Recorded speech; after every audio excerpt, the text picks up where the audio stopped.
لیکن وہ کیوں نہیں آتے؟ کیونکہ میں ان بیرون ملک پاکستانیوں کو پچھلے 40 سال سے جانتا ہوں. انہوں نے میری مدد کی شوکت خانہ بنانے میں. کرکٹ کے زمانے سے میں جانتا تھا.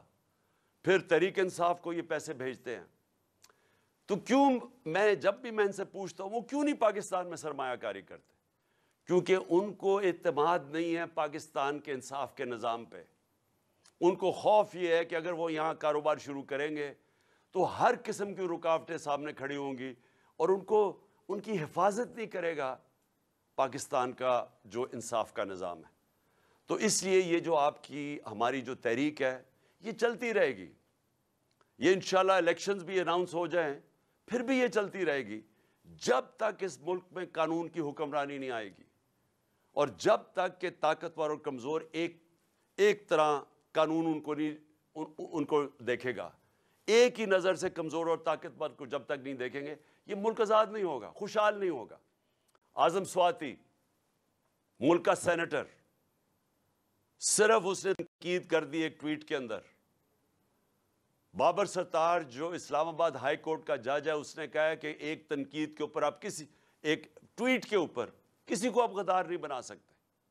لیکن جو اس سے ہوا بچوں کے, میں پھر سے کہتا ہوں کہ تصور کریں, آپ سب تصور کریں کہ آپ کے پوتا اور پوتی ہیں. چلے آپ پوتا پوتی نہیں, آپ کے بچے ہیں 5, 8, 9 سال کے بچے. آپ تصور کریں کہ اس کے سامنے رات کے 3 بجے لوگ گھستے ہیں آپ کے گھر میں, کوئی وارنٹ نہیں ہوتی, اور بچوں کے سامنے آپ کو مارنا شروع کر دیتے ہیں, اور پھر آپ کو لے کے جاتے ہیں اور حوالے کرتے ہیں ایک اور ایجنسی کے جو نام لیا ہوا ہے اعظم سواتی نے کہ وہ کون ہے, فہیم اور فیصل.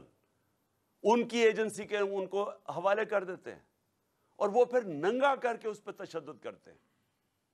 ایک معتبر آدمی باہر سے پیسہ بناتا ہے, محنت کش آدمی جو باہر سے پیسہ پاکستان لے کے آتا ہے, ملک کا سینیٹر ہوتا ہے, اگر اس سے یہ کر سکتے ہیں پھر آپ سب سوچ لیں کہ یہ آپ سب سے یہ ہو سکتا ہے. اس لیے آپ کو سٹینڈ لینا چاہیے, کیونکہ جب ایک قوم حق اور سچ کے لیے ظلم کے خلاف کھڑی ہوتی ہے, جو ہمارا دین ہمیں حکم کرتا ہے کہ ظلم اور ناانصافی کے سامنے کھڑا ہونا جہاد ہے. اللہ نے اس کو ایک عبادت کا درجہ دے دیا ہے کہ جب آپ رائے حق کے لیے اور انصاف کے لیے کھڑے ہوتے ہیں تو یہ عبادت میں شامل ہو جاتا ہے, اور اس میں اگر انسان اپنی جان کھوتا ہے تو وہ شہید کرایا جاتا ہے.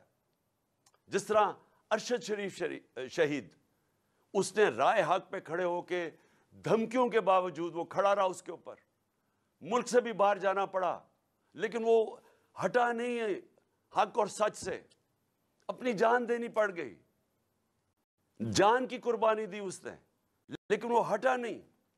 تو ہم سب, ہماری قوم کے اوپر اب یہ لازم ہے کہ ہم اب ڈیمانڈ کریں کہ ان لوگوں کو انصاف ملے. ایک پاکستان کا نمبر 1 انویسٹیگیٹو صحافی جس کی ضمیر کی کوئی قیمت نہیں تھی, اس سے یہ ہوا ہے, ملک کے سینیٹر سے ہوا ہے, پاکستان کے ایکس پرائم منسٹر سے یہ ہوا ہے. ہمیں اگر انصاف نہیں ملے گا تو باقی کس کو ملے گا؟